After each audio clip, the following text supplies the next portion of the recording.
Je savais quand j'étais en L que la filière L, c'était la filière poubelle.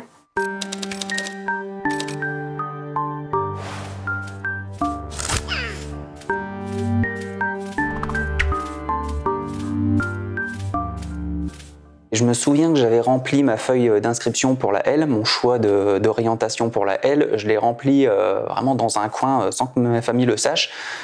Je pense qu'ils m'auraient pas forcé, mais je voulais être sûr d'aller en L. J'ai rempli le dossier et je crois que j'ai pas osé le dire à mon père. Et que le lendemain matin, en sortant du bus, je me suis rendu compte que mon père n'avait pas signé le papier, il fallait la signature des deux parents. J'ai appelé mon père, je lui ai dit « Papa, tu peux venir, en fait, je suis à la gare, j'ai oublié de te faire signer mon papier, il faut que tu viennes signer mon papier. » Lui, il pensait que je m'inscrivais pour l'année suivante en ES. Il arrive à la gare, il prend le papier, il me fait « Tu t'es inscrit en première L ?» Je fais « Ah oui, tu savais pas ?» Il me fait « Non ». Et puis, enfin bref, c'était un peu l'horreur parce que la seule excuse que j'ai eue, c'est « Mais t'as vu, j'ai pris l'option maths ». J'ai demandé vraiment la veille de la rentrée à savoir s'il restait une place en L parce que je sentais que je faisais le mauvais choix. Je me rendais compte que ça pouvait être une filière un peu déconsidérée, un peu voie de garage, comme on disait à l'époque et tout. Sauf que ça m'atteignait pas, en fait. Je savais très bien pourquoi j'allais dans cette voie-là. Au contraire, j'étais plutôt heureuse d'être un peu les gens en marge. Ça correspondait beaucoup plus à ma philosophie et à ma façon de voir les choses. Je l'ai forcément ressenti au niveau du regard des autres, en fait, des autres filières. Je le percevais par le comportement que certaines personnes pouvaient avoir vis-à-vis des personnes qui étaient dans la classe. Quand on allait à la cantine, bouh, dans les couloirs, là, c'était assez bizarre. Au final, ça continuait même après, même en prépa, où on se dit c'est quand même du haut niveau. Toujours les petites guéguerres littéraires, scientifiques. C'est une différence que j'ai peut-être plus ressentie quand j'ai été en école de commerce. Parce que là, du coup, finalement, j'ai rencontré quasiment 0 personne qui venait de L, en tout cas. Il y avait des personnes qui venaient de sciences humaines, mais pas de filière littéraire de base. Moi, là où je l'ai ressenti, c'est que je suis quand même passée d'un milieu artistique un revirement de situation complet en allant travailler, en me formant en pharmacie. Donc là, on est typiquement sur un schéma de personnes qui ont fait S.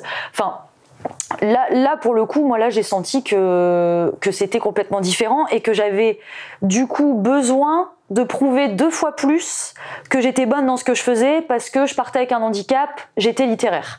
Les S, c'était ceux qui réussissent. Et les L, un peu...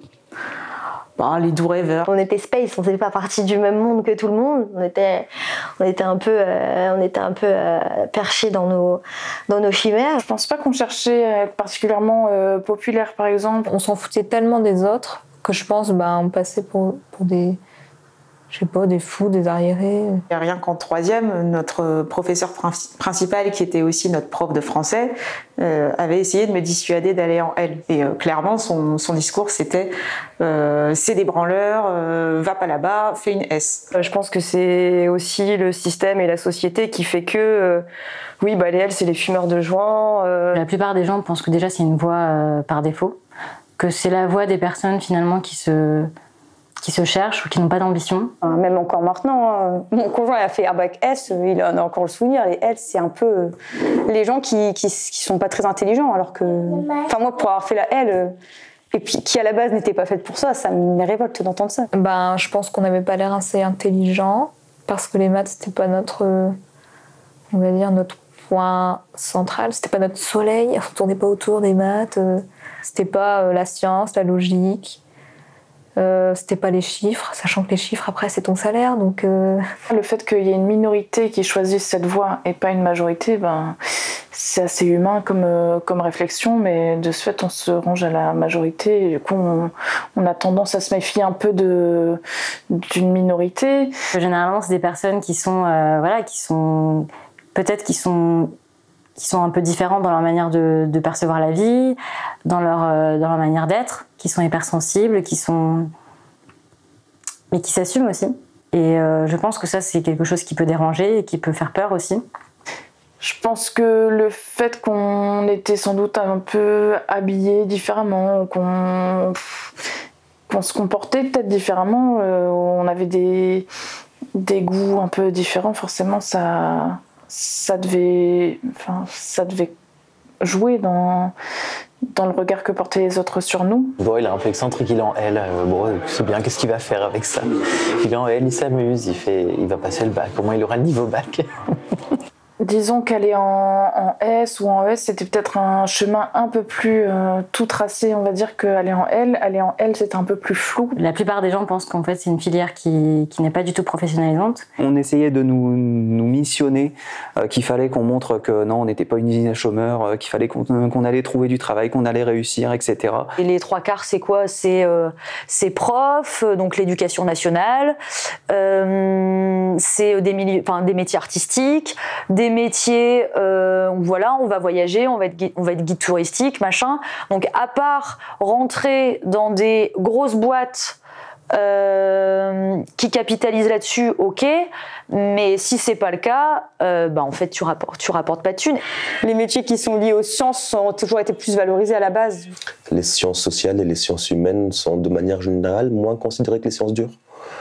À part l'économie, parce qu'elle a un peu un statut bizarre. D'un côté, tu peux avoir des réponses exactes, alors que de l'autre, tu n'en auras jamais. Et quand c'est scientifique, c'est cadré, je pense que c'est juste ça, c'est plus sérieux pour eux. On valorise plutôt des choses bien plus concrètes, plus utiles peut-être, utiles aux yeux des autres en tout cas.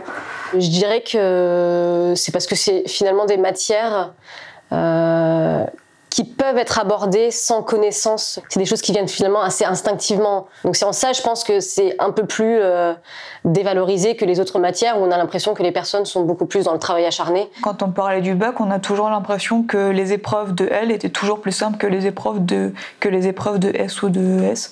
Ce qui n'est pas le cas, c'est juste des épreuves qui sont différentes, où on demande des capacités différentes. Finalement, la filière littéraire, ça sert à quoi?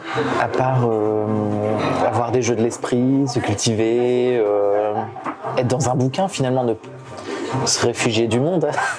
On prend du temps pour lire, on prend du temps pour étudier la philo, on se pose des questions qui sont sans doute un peu plus existentielles et effectivement on forge un esprit critique qui amène à avoir un regard sur le monde qui est différent. On prend le temps en fait de pas juste s'engouffrer dans une vie qui serait écrite d'avance.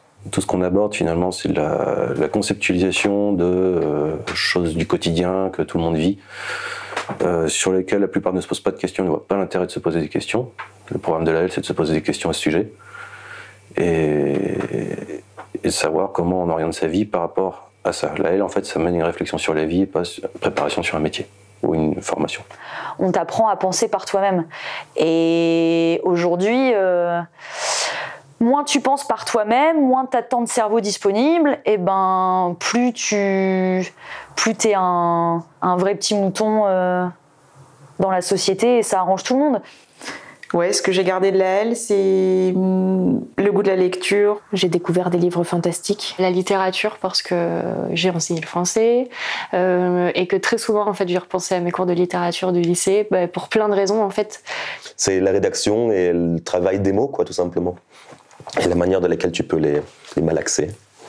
Là, quand j'ai été embauchée, quand je suis allée à l'entretien, ils m'ont dit « Mais votre lettre est tellement bien écrite, vous avez des capacités. » J'étais là, mon Dieu, mais pas du tout, j'ai juste fait une lettre normale.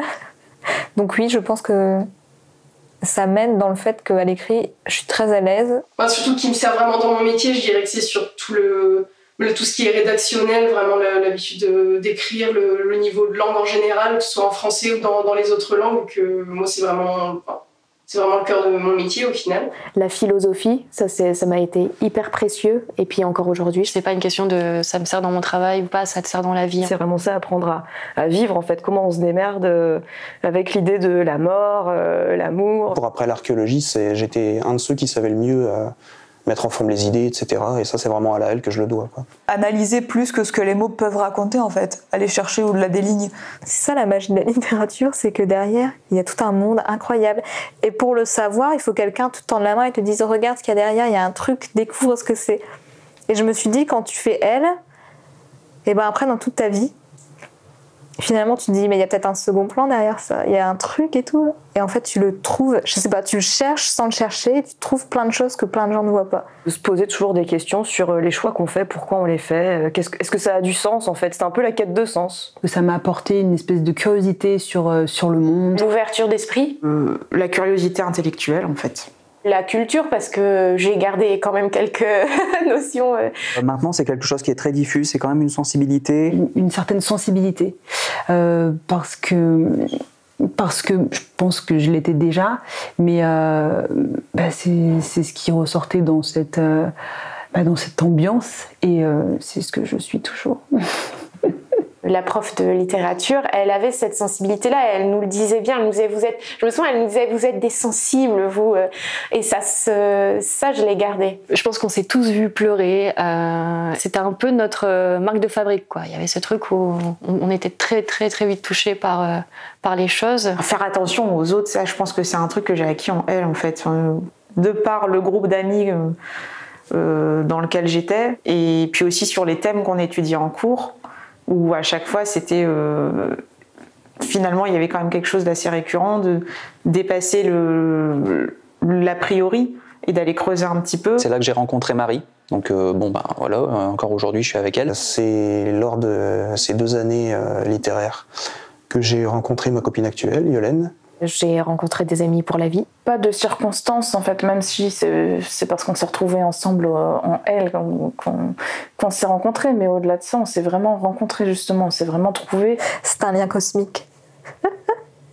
Intersidéral. J'ai rencontré mon groupe d'amis qui l'est encore à l'heure actuelle. Aurélien, Yolène, Caroline, tout ça, c'est des personnes que je vois encore aujourd'hui, que je fréquente, c'est parmi mes meilleurs amis. C'était vraiment une famille, c'est des gens avec qui on a vécu des trucs forts. J'avais l'impression de trouver des personnes qui me ressemblaient pour la première fois. J'ai découvert ce que c'était réellement l'amitié, ce que c'était qu'un groupe d'amis à proprement parler, un groupe d'amis dans lequel on se sent vraiment exister et on sent finalement une famille naître. Ils m'ont offert un regard que ma famille ne m'offrait pas sur moi-même à l'époque, c'est-à-dire que quand j'ai eu 17 ans, alors je crois qu'il y avait que moi qui devais être homosexuel dans la classe. J'ai fait mon coming out et quand ma famille me faisait comprendre que c'était pas normal, mes amis me disaient que ça l'était en fait. Je trouve que vraiment on s'est nourris les uns des autres et je trouve que ça fait partie de notre construction personnelle. Les rencontres qu'on a fait à ce moment-là, les textes qu'on a pu étudier, les échanges qu'on a pu avoir, toute la construction sociale qu'on s'est faite a été décisive pour la suite. Et je pense que c'est pour ça que je fais le taf que je fais maintenant.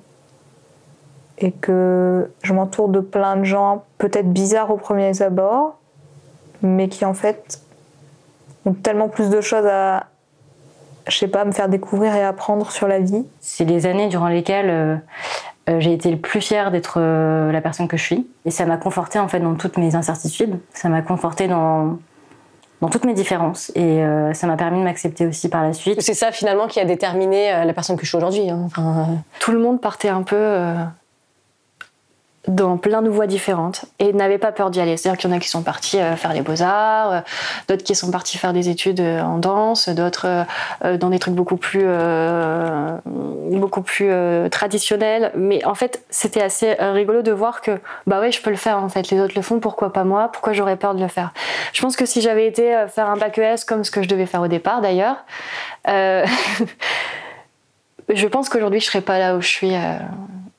Notre trait commun, je pense que c'était encore la bienveillance. Liberté d'opinion. C'est tout ce que, liberté d'être ce qu'on est, c'est ce qui me revient le plus. Là, en fait, je pouvais faire le fantôme sans qu'il y ait personne qui m'embête. Il n'y a jamais eu de haine, d'animosité, de manque de respect entre nous. Je pense qu'on était tous idéalistes à notre niveau. Je pense que c'est ça qui nous a tous réunis. L'espoir de se dire, on est trop des losers là. En terminale, mais en fait on est bien quoi. Et puis tout va bien aller. On était tous passionnés en fait. On avait tous une petite, on avait tous nos trucs quoi, notre identité et on a réussi à, je sais pas comment vraiment l'identifier, mais c'est vrai qu'il y avait quelque chose. Pour moi c'est complètement onirique parce que c'était une atmosphère, presque irréel en fait. Parfois j'ai l'impression que peut-être que ça s'est pas passé, vu que j'ai retrouvé ce genre d'atmosphère nulle part ailleurs. Et c'est aussi là où je puise ma force quand aujourd'hui je me sens handicapée par mon hypersensibilité ou par d'autres choses.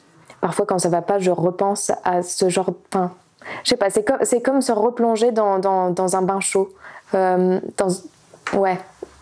quelque chose de vraiment réconfortant. Quand je pense à la L, j'ai le sourire, quoi. C'était 2 années de joie. Je pense que c'est tout de même quelque chose qui est ancré en moi.